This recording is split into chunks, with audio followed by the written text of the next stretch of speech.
So it's not going to go in order that you select. It's just going to randomly select the photo and display it on the page itself.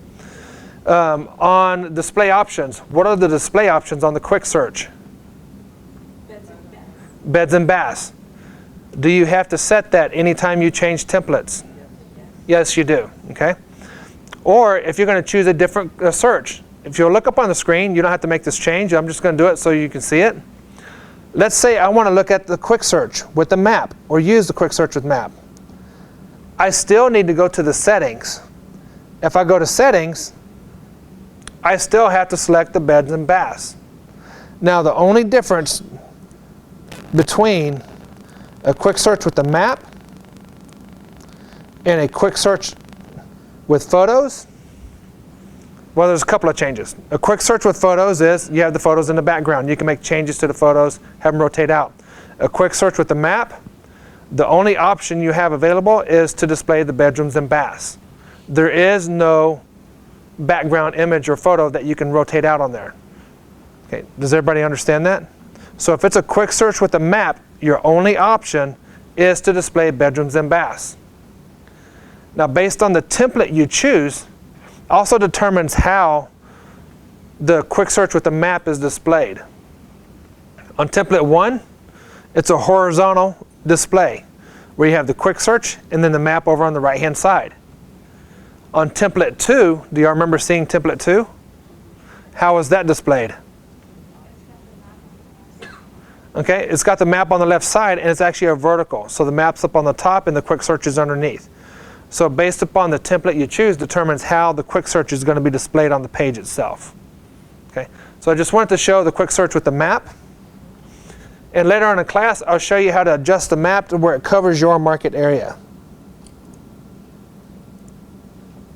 All right, we're going to skip this next field for callouts. We're going to go down to featured properties.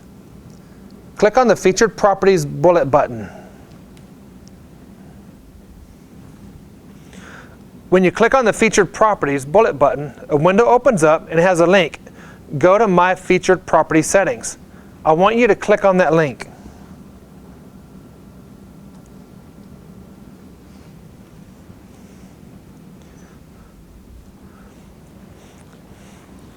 This is one of those settings that you're going to set one time and you're not going to go back and make any changes to.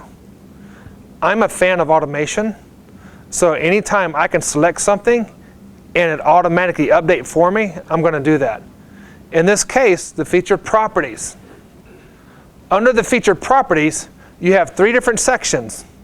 You have main page featured property settings, thumbnail featured property settings, and then if you scroll down the page a little bit more, you also have what's called the list resume featured property settings. 3 different fields, 3 individual fields.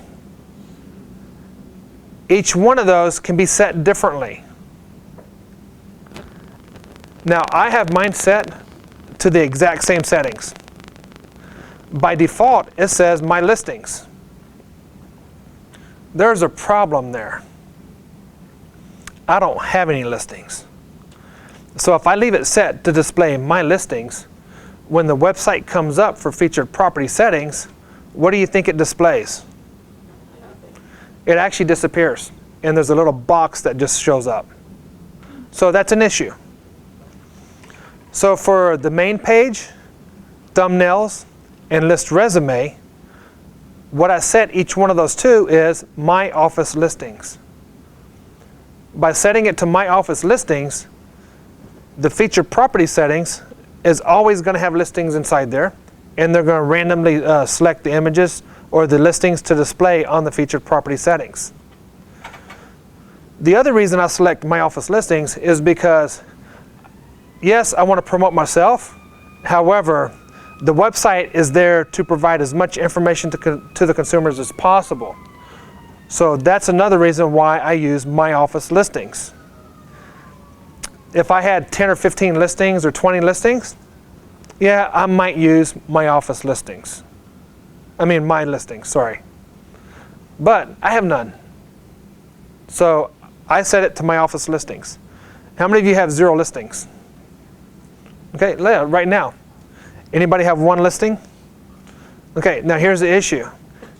Okay, if you leave it set to my listings, and you have that one listing, that listing closes this week, and you forget to come back in here and make that change to my office listings, what happens to your featured properties? It disappears. It goes away. Okay, so I'm not saying select my office. It's up to you how you want to choose that, but if you forget, your featured properties will disappear. Okay, so what I want you to do is make those changes. Anybody here, their office has multiple offices? Okay, get with me at break, so that way we're not taking away from everybody else, and I'll explain some stuff. Okay, anybody here work as part of teams? Okay, good. I won't worry about those two. So the second bullet button, select My Office Listings. You're going to save main page settings.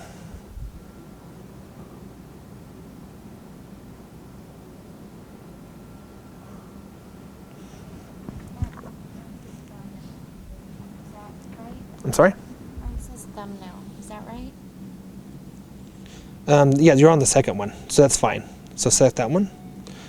And then you're going to scroll down On the to, second one? well, you already did the first one, or you scrolled down. The first one, I didn't mean to. no, it's okay, it should refresh.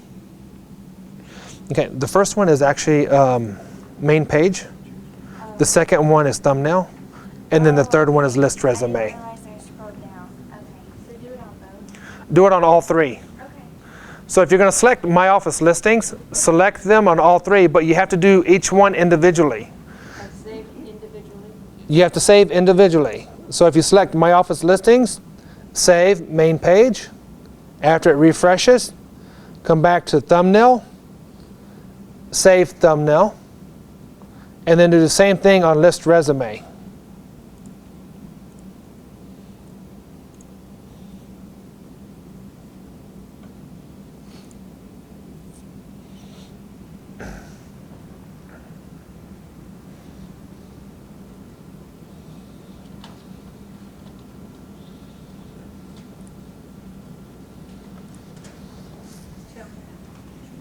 I missed a step. I'm having trouble finding featured properties. Did I go? It's okay, go to listings, Okay, that's where I should have come and then featured properties right here. in. Okay, that's what I couldn't find. Thank you. Okay, that's another way to get there. And then the last one says no.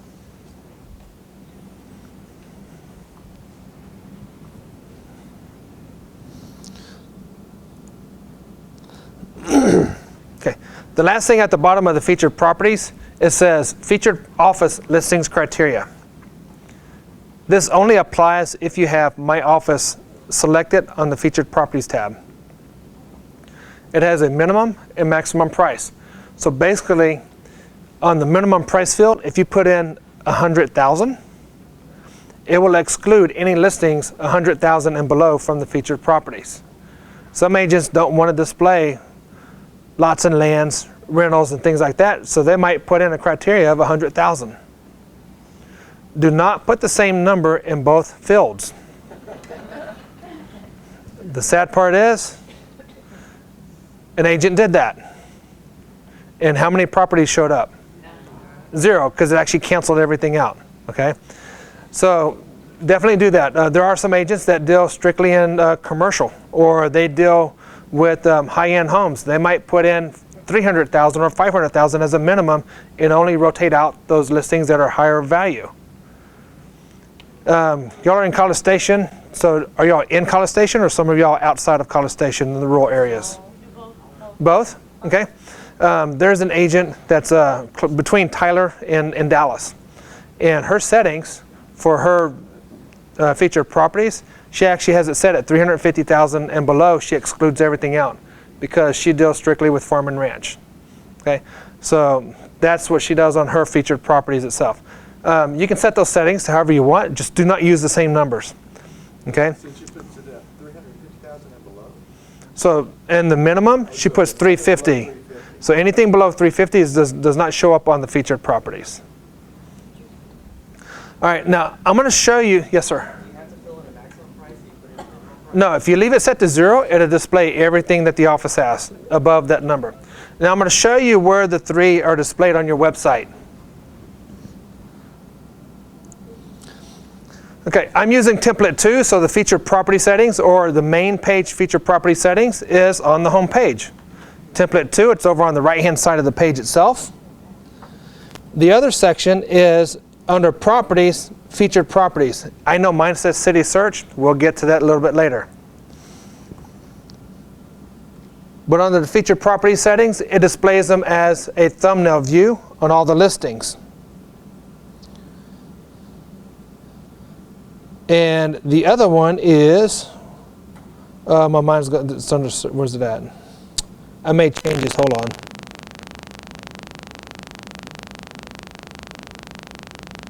There it is, under profile, property resume.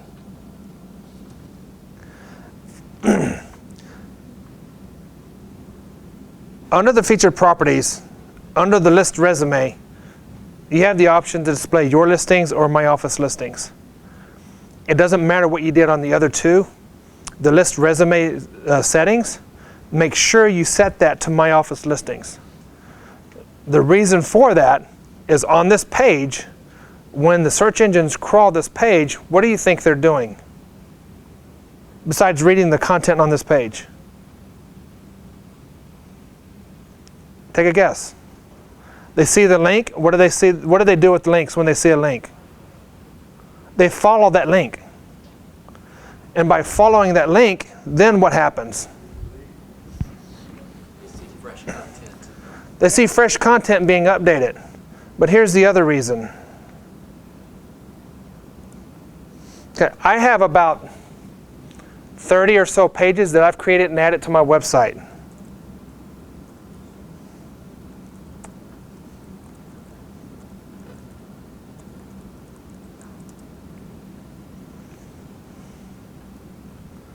Google has crawled 164 pages on my website.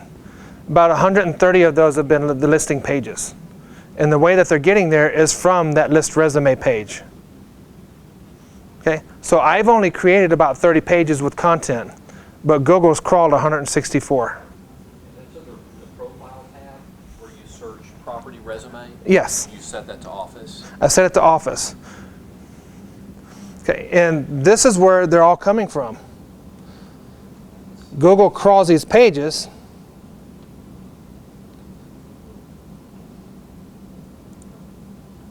Okay, 3303 Rumbling Rock. I didn't create that page.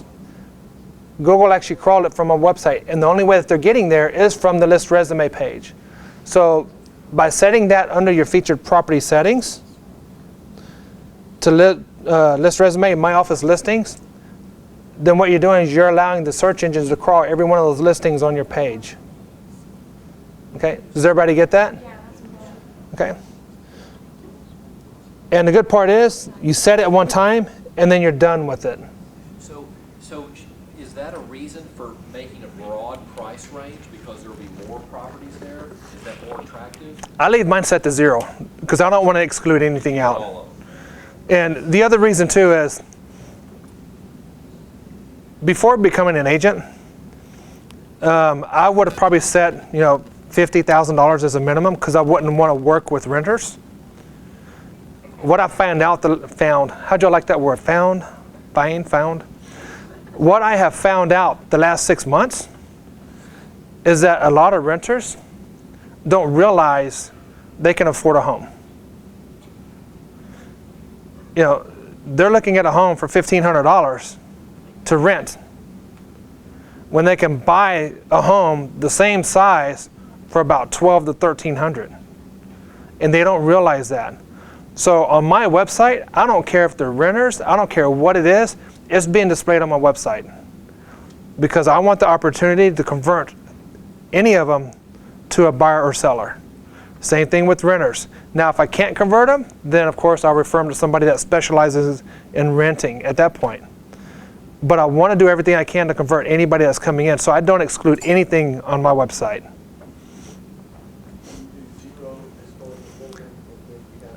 I do. On maximum, it should be 0 and 0. So it should be 0, 0? 0 on both fields. That's how I have mine set. I'm sorry? No, 0. 0 is a default. Okay, so 0, 0 default, it automatically displays everything. All right. So after you make those changes, scroll back to the top, click on Site Builder.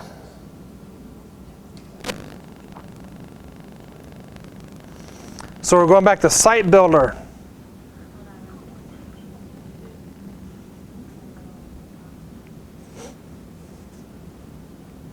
So once you save that, Under the featured properties, once you make those changes, you're done. You're probably not going to go back and make any changes again. Okay, so scroll back to the top, click on Site Builder. The first tab, Site Design. The sub-tab, or the third tab to your right, Homepage Wireframe Settings. And we should be back at this page.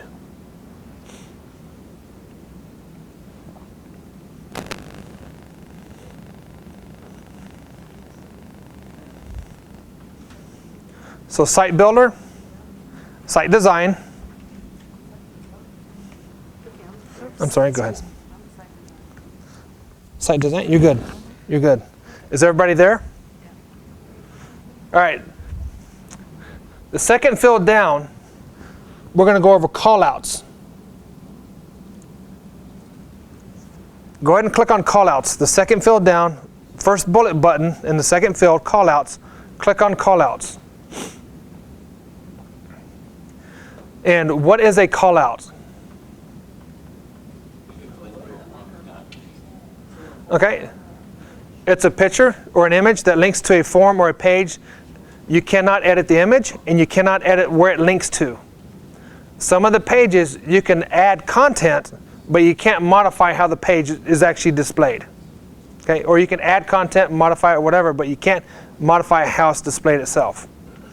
Go ahead and click on Settings for callout.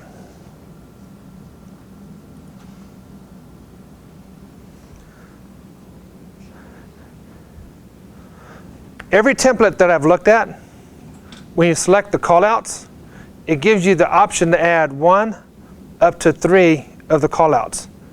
Depending on the template you choose determines if it's a horizontal display or a vertical display. In template 2, they're vertical. In this template, they're horizontal. When you select the callouts, everybody look up on the screen for a second. I just want to show you a few things. When you select the callouts, they'll highlight in yellow. And they'll automatically populate up on the top boxes. If you don't like one of the callouts, 2 ways to remove it. You can click on the highlighted one, or you can mouse over with the red X and remove it. If you go back and add, it's automatically going to populate from left to right. So if you're wanting to change the position of them, just keep that in mind. It's always going to fill from left to right itself. Now, before we go in and start adding callouts and making changes and everything, I'm going to go through and I'm going to tell you what each one of these callouts are. And I'm going to sit down for that one. All right. Read our blog. Read our blog links to a blog inside your website. The blog allows you to post up to 7,700 characters, which is actually a lot of words. From the blog, you can also set it to post on a specific date in the morning or afternoon. So if you're going out of town and you want it to post on your website while you're out of town, you can do that as well. We'll talk about blogs later on in class. Buying a home links to a form. Contact a broker links to a form. I don't use this on my website because if they fill the form out, where does that go? I'm sorry, where? To the broker. Wrong. Where does it go? It actually goes to you. Any form on your website, when somebody fills it out, that actually is sent to you. The reason I don't use the form is because I don't want the consumer or the client thinking they're contacting the broker when in reality it's coming to me. I don't want to start that process off of misleading somebody. So I don't use that form on my website. The reason that's inside here is because these same callouts are available on the office websites as well. Home valuation is a form. Remax News is a feed. Virtual tours. Links to the RE/MAX virtual tours, so they click on that. It displays all the virtual tours for the RE/MAX listings. Selling a home is a form. School locations, links to a government website with school information. I don't mind using this link or this button here. The reason for that is because there's no marketing or advertising on the government website. So you don't have to fear about losing control of what that client's doing. My Property Finder links them to the page where they can log in to their dashboard. Find an agent. Why would you put this on the website when you're the only agent? Map search, self-explanatory. Relocation services is a page you can modify the content, but you cannot modify the page layout itself. Open houses. I'm going to come back to open houses in a few minutes. MLS address search, self-explanatory. Mortgage calculator, self-explanatory. The last four, last 4 or 5, they're the same thing as above. The only difference is that the image in the background changes. And by the way, contact the practitioner. I don't know why they have that in here, but up north, they consider agents practitioners. I don't know, Yankee things or something, I don't know. Okay, open houses. Let's start a debate here real quick. Would you display open houses on your website? Okay. The question is, would you display open houses on your website that have the dates, the times, and the location that open house is going? Yes? Why? They come to your open house. Come to your open house? Are they yours? No, they're the open houses from the MLS. Oh, no. No? Oh, you can't control the content because it's either an open house or it's not an open house. So the question is, they see the open house on your website. They write down the address, the time, and everything else. They go to the open house. Do you have control over what happens there? No. Are you at that open house? Okay. Now, I've been very adamant about not including open houses on my website because I can't control what the consumer does once they leave either to another website or if they go to an open house itself. However, I'm changing my tune. I've been talking with an agent in Atlanta for about the last 2 to 3 months. And every week, he downloads a list of every open house from the MLS and he puts it on his website. My first question to him was like, are you crazy? You're going to lose these consumers by them going to these open houses. And his response back to me was, do you know how much I've gained? I was like, no, I didn't think of it that way. If he doesn't do anything, what has he gained?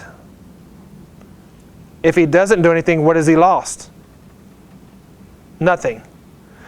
By providing the open houses, he's been doing it for about a year, and he can attribute 6 to 8 deals from last year just from the open houses.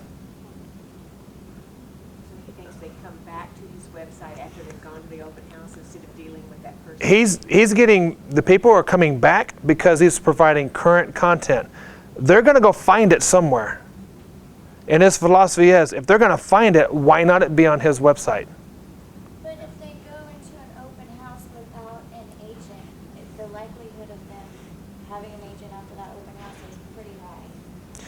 If they wanted to use you, they'd come back to you. I have an agent. You know, it's what you, and it's in the way I'm looking at it, and this is what I said. It's open for discussion. You can do whatever you want to do with it, but I'm really tending to start actually doing the same thing, is downloading a list of all the open houses and putting it on the website, because the way I look at it, anything I get out of it is a plus. But you have to keep up with it. Yes. And remember to always stay current with the open houses. That's why you have to choose a day that you're going to do that. Okay, so it doesn't automatically download MLS open houses. You have to load them in. Now this does the open houses, but it's only RE/MAX open houses. It doesn't do all the other open houses. It's only RE/MAX open houses. There's the entire MLS, RE/MAX open houses? Right, just for HAR. I'm a member of HAR, so it's only HAR, RE/MAX open houses. Yes. If I'm Bryan College Station and HAR, Mm-hmm. do both, or do I have to specify which MLS is good? Unfortunately, it would actually pull up both of them. Just the primary? It'd pull up both. Yes. That's not a bad issue, but yeah. A good Question, though. yes. What's to stop you from using a text field right above that, saying, look at all these open houses I've listed, call me if you like any of them? Nothing. Okay, then, yeah. Now you have to be careful about. Look at all these open houses I've listed. What do you mean listed? You have to be. Realtor terms. Yeah, you just have to be careful how you word it, so that way you're not stating that you're doing the open houses. So yeah, there's nothing stopping you from doing that. Just make sure that you word it correctly if you're going to write the content. I just figure you can guide them with the text fields to the rest of the website. You can. So it's with the websites, you're really limited to your imagination as long as you do it legally. Okay, so the open houses, again, is just wanted to bring it up as a dialogue because I was very closed-minded to putting open houses on my website until talking with him and actually watching what he does. So I'm actually leaning more towards doing that. However, you have to be consistent. Anything that you do, you start off and then you stop, you're not going to see results. You have to be consistent with it. Okay? So anyway, that's the open house link that's on here, the button. But he specifies the open houses, he doesn't just let it scroll through the MLS list. He puts specific ones on his website, is that what you're saying? He downloads the whole list of the open houses from the MLS, The whole thing? the whole list, and he puts it on his website. The address, dates, times, everything that's on there. And then he updates it every week. Every week he updates it. Thursdays and Fridays. Thursdays or Fridays. One of those two he updates before the weekend. So, and it's working for him. He's getting deals out of it. And again, you have to decide, is that something that you want to do? I'm about 25% no, about 75% I want to do it, but it's a commitment that you have to make if you're going to do it. So anyway, the call outs. Go ahead and select your call outs. Okay? And it doesn't matter what call outs you choose, you can always come back and make those changes. And submit. So when you select the call out and you submit, where's it loaded?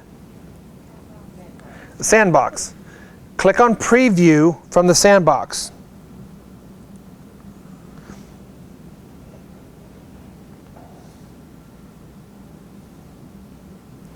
When you click on preview, your callouts should be displaying. Is that correct? Click on one of the callouts. And you should have a window that opens up. It says this feature not available in the sandbox. So in order to see what it actually links to, you're going to have to publish. Okay? And I've already told you what a majority of them are. A lot of agents use the buying a home, selling a home, and school information. Those are pretty much the standards what a lot of agents select on their websites. But the buying a home and selling a home are both just forms. Correct. So if they're interested in buying a home, they can fill the form out. If they're interested in selling their home, it's a little bit more specific because it's asking for addresses and other things. So the forms are different. Go ahead and click cancel from that website to where it takes you back into your page.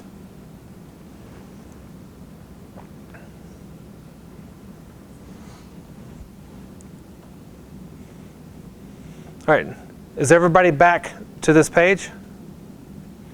All right, the last field we're going to go over is the text field. After that, we'll go ahead and take a break, and then we'll come back and we'll go through the website settings. Bless you. So over on your left-hand side, click on Edit for the text field at the bottom.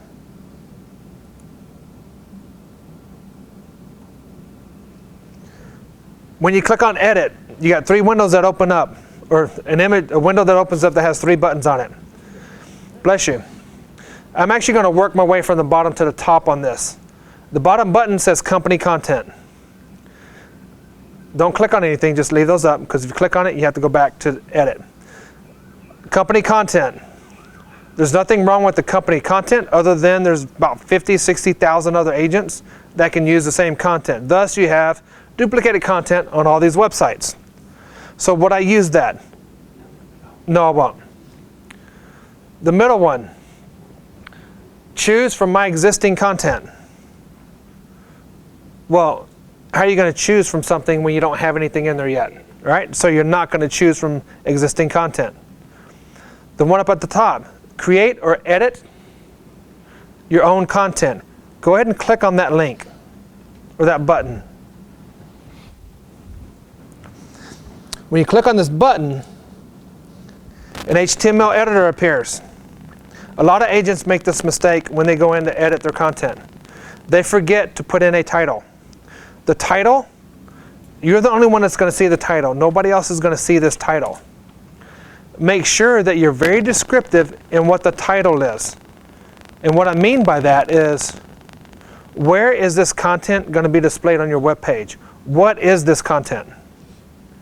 Now, I just called it homepage A. I have a page that's called videos, because on that page there's nothing but videos, and that's for my homepage. Another one is called, I call it LC, content, left column content, because that content goes to the left side of my web page. Okay, so I used abbreviations for it, so you have to figure out how you're going to title the content for your web page itself. The title does not show up to the public. It is only for your view. Now, the reason you want to make sure that you're descriptive on your title is because if you want to take this content and put it in a different text field, at that point, you can choose from existing content because you added content earlier. Is everybody following what I'm talking about? If you change templates, what do you have to do? You have to reassociate everything all over again. If you change templates and you click on a text field and you click edit, all you have to do is choose from existing content because you added content before. You can select that content and add it to any other templates now. Okay? Now, again, the title, make sure you're descriptive so that way you know that's what you're going to put inside, so you know where it's going to be displayed on your page itself. The content, let's talk about the content real quick, okay, because we're talking about the homepage. We're going to talk about SEO for a minute, okay, on your homepage. I live in Katy, so my homepage, the primary focus of my homepage is Katy.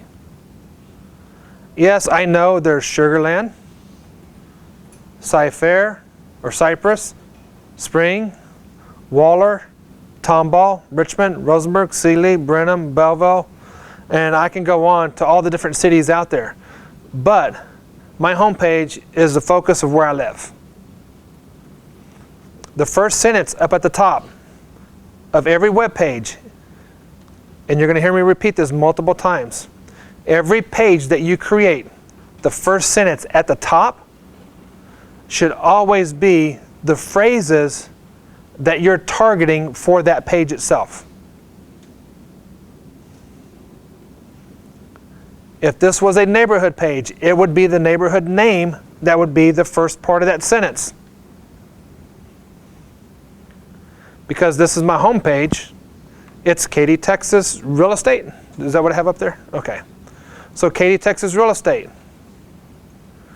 Why do I have Katy Independent School District up there? Okay, because my homepage is covering a broad geographical area. The phrases should be the same thing. So Katy Independent School District covers a broad area. Would I use a specific school name or a specific neighborhood on the homepage? No, because it's too specific. So we're using broad names on the homepage. So the city, the school district, and Katy Mills Mall is a major attraction for Katy. Those are the three phrases that I'd target.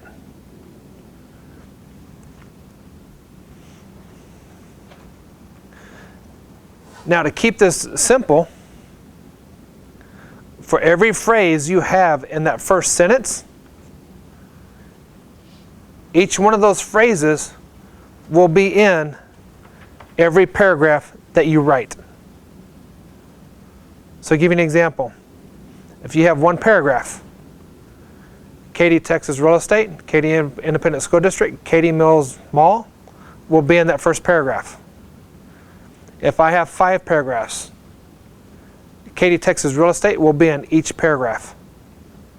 Katy Independent School District will be in each paragraph. Katy Mills Mall will be in each paragraph. Some of you are looking at me like I'm freaking crazy.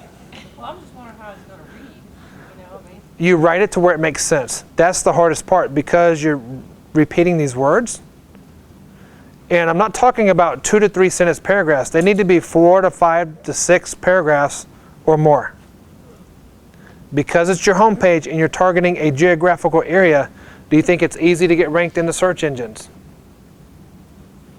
It's not, because you're covering something that's really broad and generic. So you got to have more content. Guys typically are not writers. Women actually are, because y'all talk a lot.